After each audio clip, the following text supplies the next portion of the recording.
La pena capital no ofrece justicia a la víctima, sino que fomenta la venganza y evita toda posibilidad de deshacer un posible error judicial. Por otro lado, moralmente la pena de muerte es inadecuada. Destruye el don más importante que hemos recibido, la vida. After about 2 years of molesting my son and all the pornography that I had been buying, renting, swapping, I had gotten my hands on some bondage and discipline pornography with children involved. And some of the reading that I had done and the pictures that I had seen showed total submission, forcing the children to do what I wanted. And I had eventually started using some of this bondage and discipline with my own son. And it had escalated to the point where I was putting a large Ziploc bag over his head and taping it around his neck with black duct tape, or black electrical tape, and raping and molesting him at that point, to the point that he would turn blue, pass out.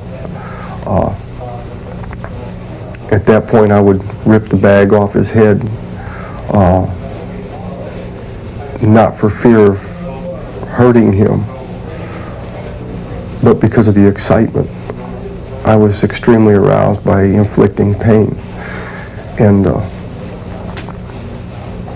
when I seen him pass out and change colors, that was very arousing and heightening to me. And I would rip the bag off his head, and then I'd jump up on his chest and I'd masturbate in his face and make him suck my penis while he was, as he started to come back awake. While he was coughing and choking, I would rape him in the mouth. Que a la luz del Evangelio, la pena de muerte es inadmisible. El mandamiento no matarás se refiere tanto al inocente como al culpable. Io ho visto tutto, è una tortura terribile. Per me è abusato sessuale, a me 6-7 anni, 7 anni, mi torno cuore. Sono arrivati 3-4 preti di Iran, abbiamo tolto pigiama, tu sotto, ma tu usi, abusati per culo. Diceva di aprire la bocca, mi faceva schifo. Gli abusi continuavano su anche sadomaso, mi metteva le dita addietro, mi ha infilato tutto dentro, con violenza. Io non capivo, ero talmente piccolo.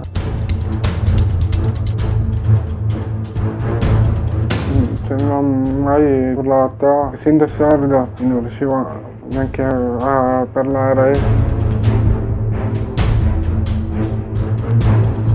All'epoca non parlavi proprio? No, non neanche sentivo la mia voce.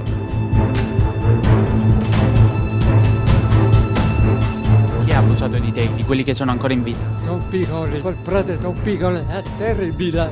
Io, tante volte, mi ha fatto proprio torno per pensione, noto, cuore. Come si chiama? Torno accendo per cuore. Ci siamo persi, non ci ricordiamo più. Don Piccoli, che stanza è? Piccoli. Ti appunto la colpa, sovrabbonda la tua misericordia, in Cristo nostro Salvatore.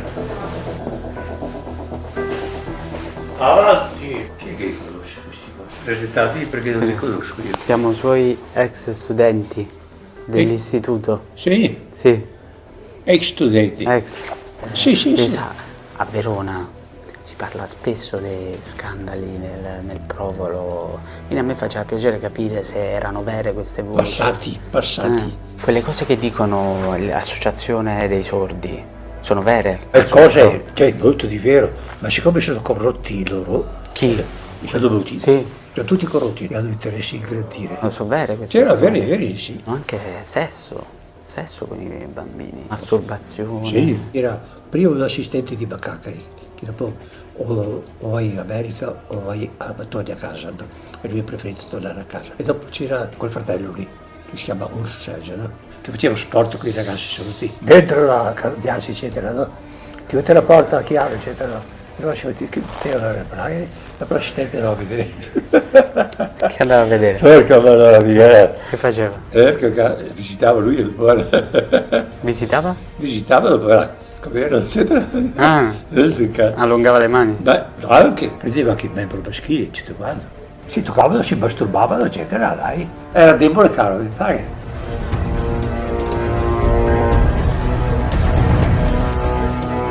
Dopo che era Spinelli, dicevo scherzi di quanto c'è da un rido, dopo c'era da un nanino cerca moto adesso. Ma c'era il professionista. Cioè abusava?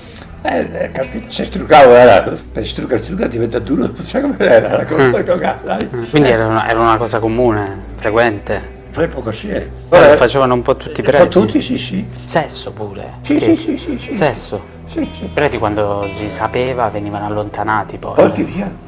Quando si scopriva... C'era Don Turati, per esempio, Don Turati, anche quello faceva dopo in America.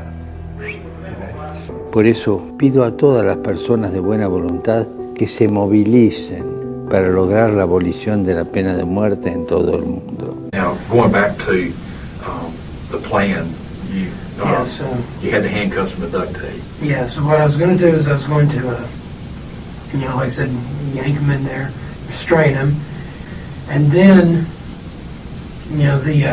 after the sex, it would turn kind of violent. I'd start kind of torturing him a little and stuff like that. How would you torture them? Sticking large objects in their anus, causing them pain that way. The torture was kind of a late addition because at first I wanted the body to be pretty much unharmed. Because what I was going to do after that then was, while they were still alive and gagged, I was going to drape them over the bathtub and cut off their head. And then hang them there and let the blood all drain out, good and drained out. And I was going to keep the body around for a couple of days. I was going to set the head on my desk so it could watch me. And, keep the corpse in my bed, sleeping with it, having sex with it for a day or two. And then I was going to start butchering them and cooking them. And hacksaw to cut open the head to get to the brain because I wanted to eat the brain and the heart and some of the organs. Y recemos para que la pena de muerte que atenta contra la inviolabilidad y dignidad de la persona sea abolida en las leyes de todos los países del mundo. People who are against the death penalty are assholes, really. They are. They're just assholes. I just don't see how on earth you can read a story of the most egregious crime imaginable and say that the person who committed it is not worthy of death. I just don't see, I can't fathom that. Someone who robs a bunch of people and, I don't know, embezzles a bunch of people and steals billions of dollars is thrown into prison for the rest of his life. And someone who murders, takes the life, someone who takes money away from people can be put into prison forever, right? For life, depending on how much money you steal. And someone who takes something more valuable than money, a human life, is seen as worthy of the same punishment, is seen as worthy of just being put into prison for the rest of his life. It's like these are two different crimes. And obviously human life is more valuable than money. And when you put an egregious criminal in prison and you say, well, your punishment is life in the cell, you're basically saying that the crime is just the same as stealing a bunch of people's money. And you do not take into account the actual gravity of the crime. Because that criminal, that egregious criminal, that serial killer, that spree killer, that mass shooter, just becomes a number in the prison cell. And that's that. When the reality is that he should be distinguished, he should be made distinct for his crimes in the sense that he should be given the harshest, most distinct punishment, and that is execution. And when you take a life, you forfeit your life. When you take a life, when you murder a 6-year-old girl, try to rape her, and then murder her, like what Johnny Johnson did in Missouri back in 2002, you deserve death. You deserve death. And the state of Missouri did rightfully execute Johnny Johnson. And the Catholic Church protested.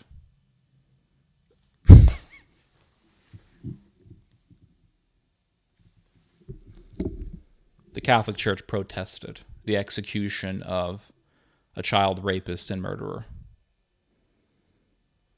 And it's like,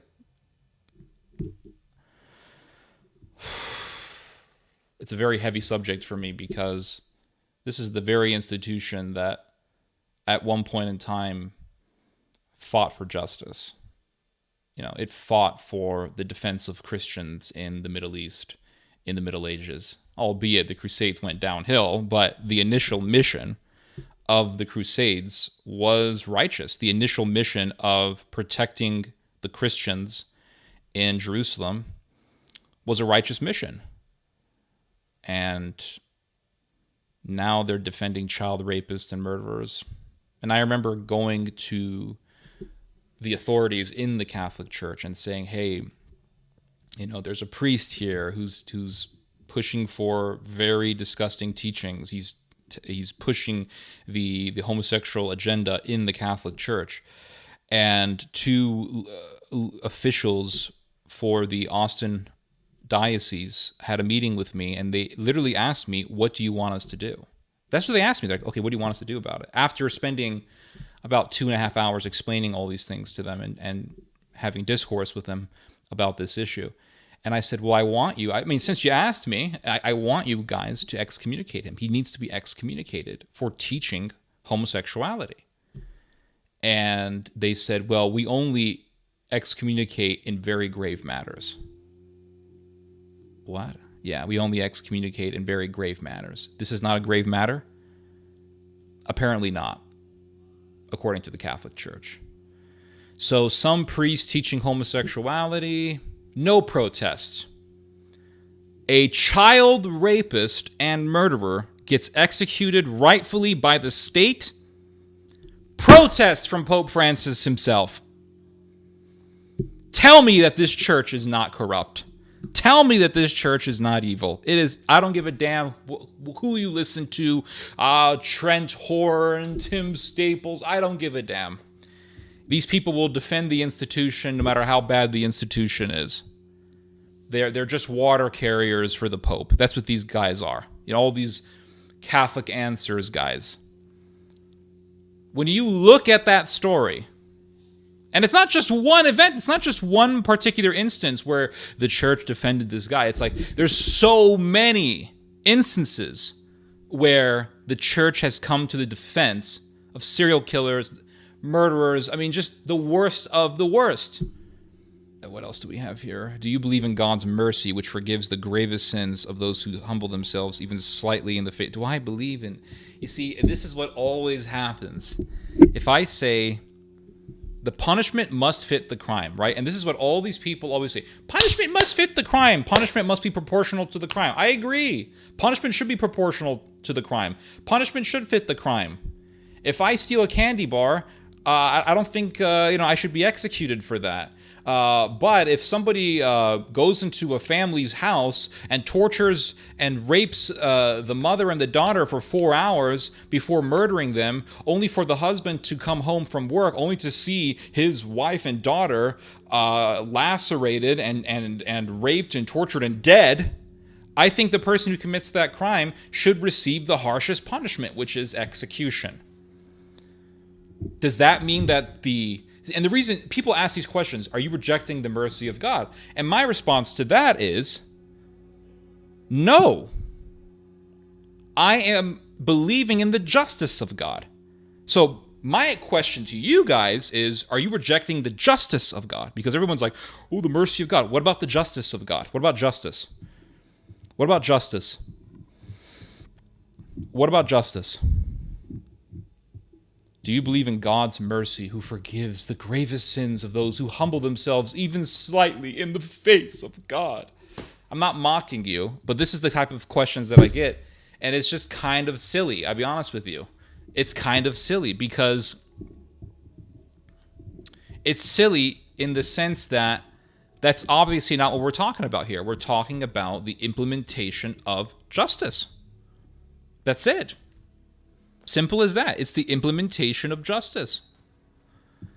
And if the person has been remorseful, if the person is remorseful, which they rarely ever are, but if the person is remorseful of what they have done, then they will accept their punishment. Bottom line, they will accept their punishment. They will say, okay, I did these horrible crimes. This is the most horrific crime that someone can commit, which is murder, which is, taking away a human life, torturing them, being sadistic, all these things. And what does God hate, right? What's one of the things that God hates? It's in the Old Testament. It says, a man who sheds innocent blood. Those are one of the things that God hates, a man that sheds innocent blood. And what does God tell Noah? He says, if a man sheddeth the blood of man with his hands, then by man's hands shall his blood be shed.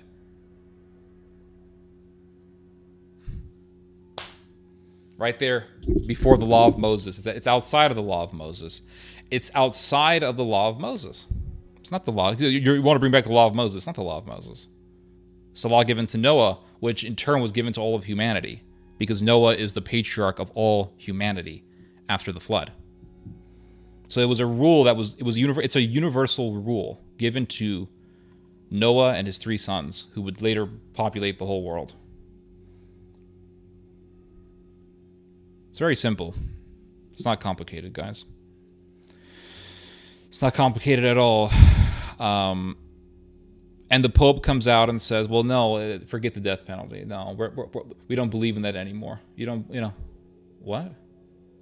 You don't believe in that anymore. Why not? Well, because we have better prison systems now, and it rejects. It's kind of a war on humanity, right? To have the death penalty. That's what the church teaches now. It's a war on human dignity, and it's just a slap in the face of the victims of these horrible crimes. So forget the human dignity of Casey Williamson. Forget the human dignity of those 11 Jews who were massacred in Pittsburgh, Pennsylvania, in the Tree of Life Synagogue, massacred by Robert Bowers. Oh, and that's another thing. Since the Vatican has come to the defense of child rapists and murderers, I'm curious to see if the Vatican is going to come to the defense of Robert Bowers. That's what I would like to see. I want to see the Vatican come to the defense of a Nazi. I want to see it. I want to see how low the Vatican is going to go. And I want to see, because the Vatican is all about, protecting all human life, being so now being pro-life is not just being against abortion, right? The word pro-life used to be just, okay, you were against abortion, so now you're pro-life.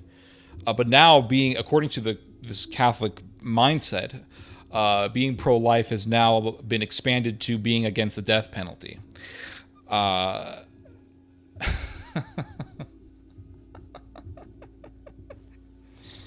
Okay. Being pro-life is now being against the death penalty. And you look at all these stories in the Old Testament of all these holy men of God, and women of God, I should add, because you have, what was it? Was it Saint Judith, right? She killed the Holofernes. She killed the general of the Assyrians. You look at all these holy people in the Old Testament who killed people. I guess they were all, they weren't pro-life, right? None of them were pro-life. Hello, Guts 166. Right? None of them are pro-life. Anyway, it's all just silliness to me. It's all craziness to me. And I was watching Trent Horn recently, and he was talking about the church's teaching on the Old Testament. I mean, on the death penalty. And I found it amazing how he would just say, well, yeah, the church did support the death penalty, but now it doesn't support the death penalty because doctrine evolves over time. This is what Trent Horn argued, right? There's a concept in Catholicism, and I'm not sure if this is taught in the Orthodox world, but there's a concept in Catholicism that teaches this idea of basically the evolution of doctrine. I don't know if I'm using the correct term. Let me look it up real quick. But it was popularized by this guy named Cardinal Newman, evolution of doctrine. I want to see here. Or is it development of doctrine? Hold on. Let me look this up real quick. So development of doctrine, that's what it's called. You can read about it. Wikipedia's got an article up on it. So development of doctrine, it was this idea that was popularized by Cardinal Newman. And development of doctrine is a term that the church will use anytime they want to justify anything that they want to teach. Listen, I'm not a wizard. I'm not a prophet. I'm not a fortune teller or anything like that, but looking at the road that the church is going on, I would not be surprised that at least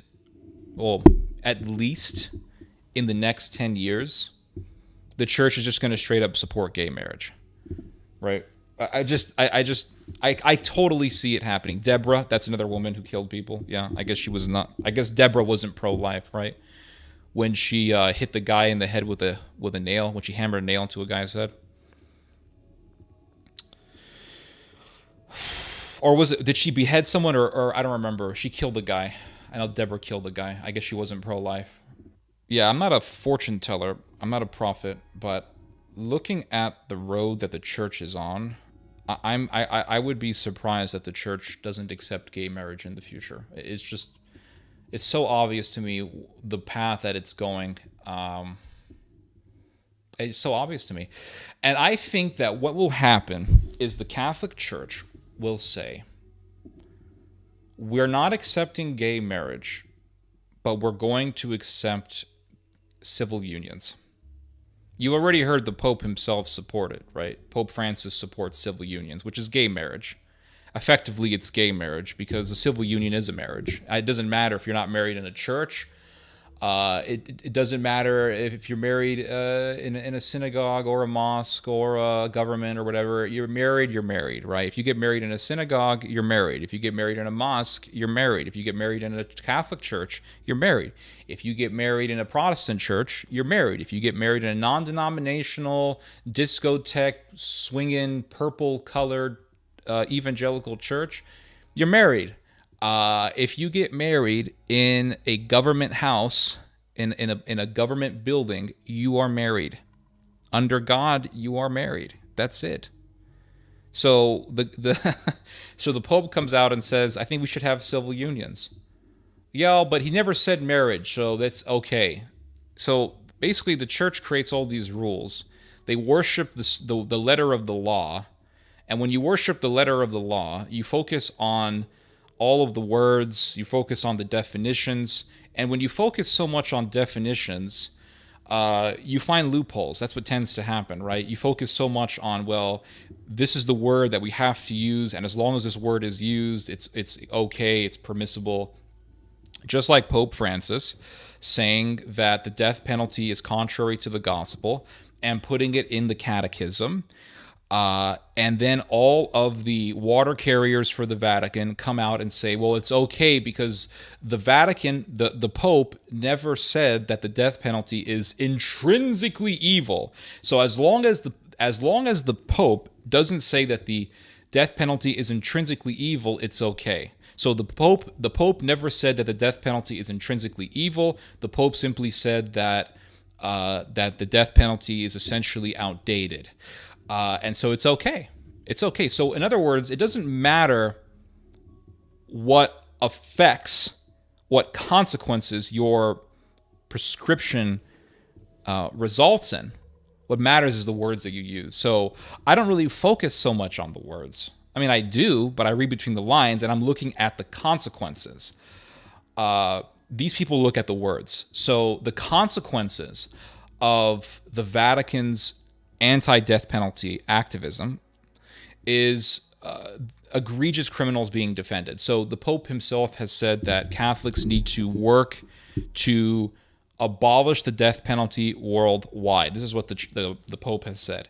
And what the Pope is exhorting us to do is to become abolitionist. The Pope wants us to become anti-death penalty activists. That's what the Pope wants us to become. So he wants us all to become little social workers, little social activists, a bunch of Obamas, or what's the name of that guy, Alinsky, a bunch of Saul Alinskys roaming around, and he wants us all to lobby against the death penalty, to speak out against the death penalty, and to push for the abolition of the death penalty. And this is what the Pope wants us to do.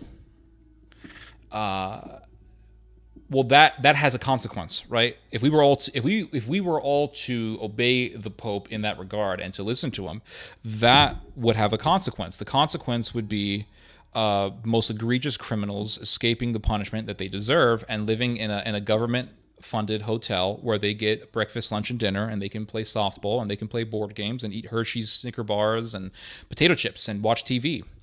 That's what they do in death row. And the Vatican is fine with that. The Vatican is fine with that. And so that's the consequence. The consequence is justice not being carried out. And that consequence is ultimately evil, because if you can play down the severity of the crimes that these guys have done by simply saying that they should be put into a cell and have government-funded services given to them, then it's easy to play down everything else, right? It's easy to play down a priest being a pedophile.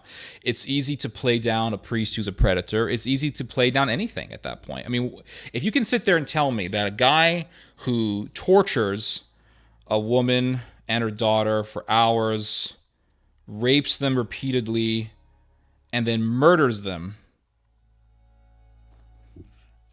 and that guy doesn't deserve death, but he deserves to be put into a cell, if you can sit there and tell me that, then you can justify pretty much anything, right? You can not necessarily, not exactly justify it, but you can play down anything. You can say, oh no, well, the pedophile priest, let's pray for him. And for one thing, pedophiles aren't put into prison for life, right? Unless they're like pedophiles who've, molested 100 kids or something like that. But if you have these pedophiles who get out of prison all the time, and they put them in a sex offender list, and then they say, well, you can't be within 100 meters of a playground or a school or whatever. It's like, that's not justice. That's not justice. They need to be given the sword of the government. They need to be given the imposition of Romans 13.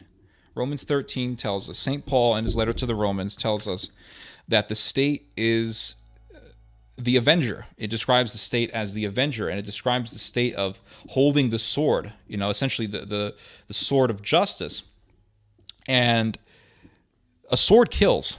A sword doesn't pray for you. A sword doesn't pray a rosary for you. A sword kills. That's the purpose of a sword. And so St. Paul tells us that if you are persecuted for righteousness' sake, St. Peter, I believe, tells us that if you are persecuted for righteousness' sake, happy are you. Happy are ye, if you want to use the old King James language. Happy are ye if you are persecuted for righteousness' sake. But if you are persecuted by the state, or if you are punished by the government for evil actions, then there is no occasion to celebrate, right? You can't celebrate for being punished for righteousness in that case. Now, Christians were killed. Christians were killed, and Peter says, if you are persecuted for righteousness' sake, happy are ye. Well, that would include being killed. So the application to that, because then he says, if you are persecuted for evil actions, then there is no occasion to celebrate. Well, that would include being killed by the state, right? If you are killed by the state for righteousness' sake, then happy are ye. But if you are killed by the state for evil actions that you committed, then we're not going to celebrate you. You deserve it. So the church has now gone into the business of defending the victimizer. And someone here in the chat says, and they can be either Peds or Nazis since the death penalty is taken down. Catholic Church is not honoring victim when supporting the victimizer. Exactly. So the church is now, the church for a very long time has been in the business of defending victimizers. It defended many, many pedophiles. It covered up for them and, rotated them from church to church, hiding them, hiding their crimes. And, one of the sickest stories that I ever read, is this one case that happened somewhere in America. I don't remember, but there was a priest who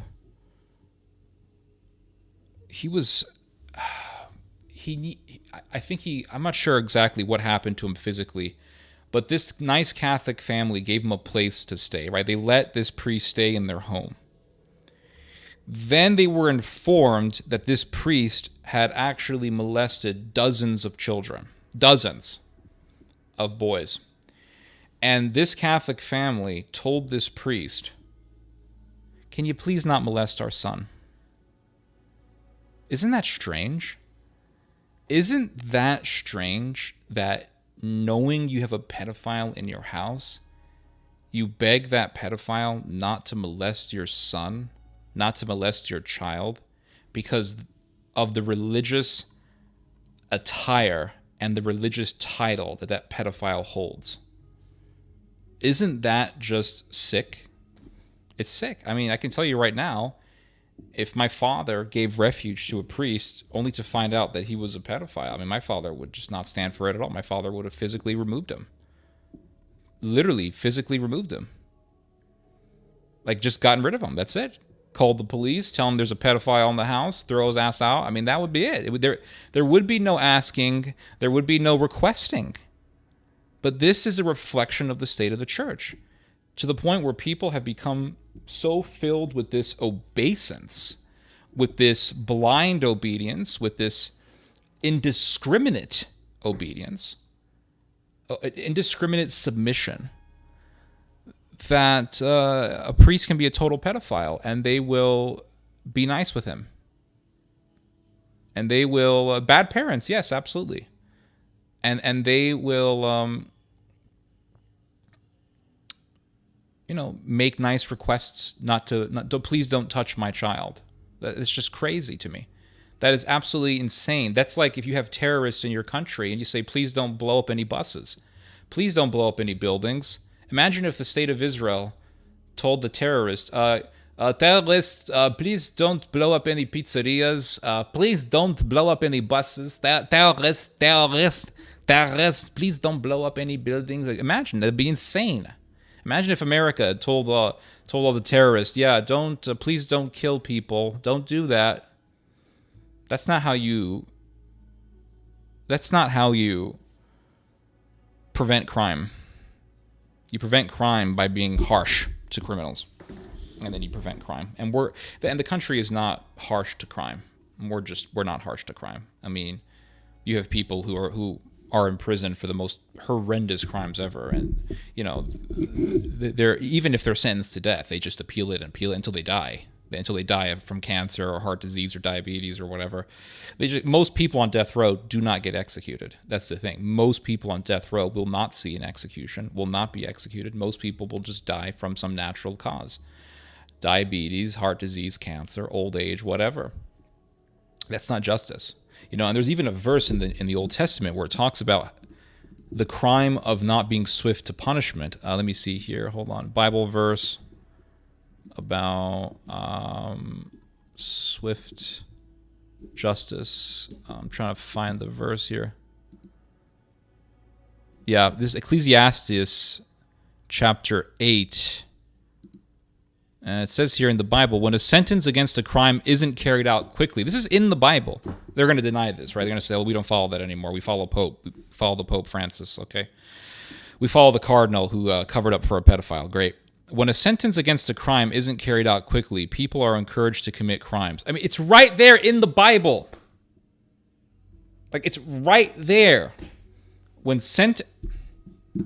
got to show this to you guys. Hold up. I'm going to show you guys this. Hold up. Here it is, guys. Here's the verse.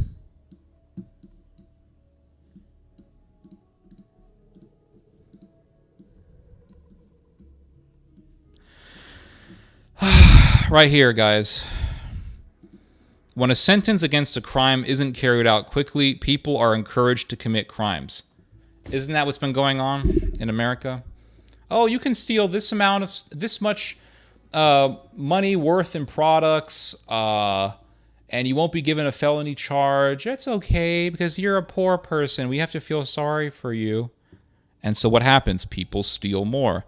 A sinner may commit 100 crimes and yet live a long life. Still, I know with certainty that it will go well for those who fear God because they fear him. But it will not go well for the wicked. They will not live any longer. Their lives are like shadows because they don't fear God.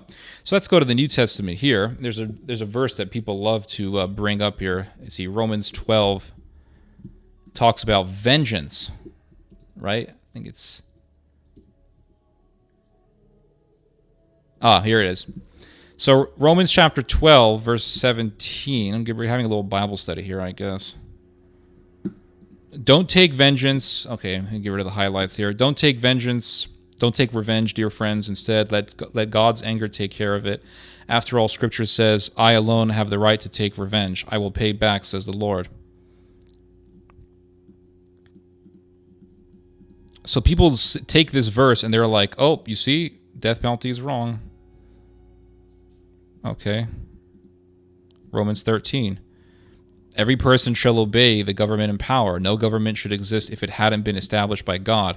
The governments which exist have been put in place by God. Therefore, whoever resists the government opposes what God has established. Those who resist will bring punishment on themselves. People who do what is right don't have to be afraid of the government, but people who do what is wrong should be afraid of it.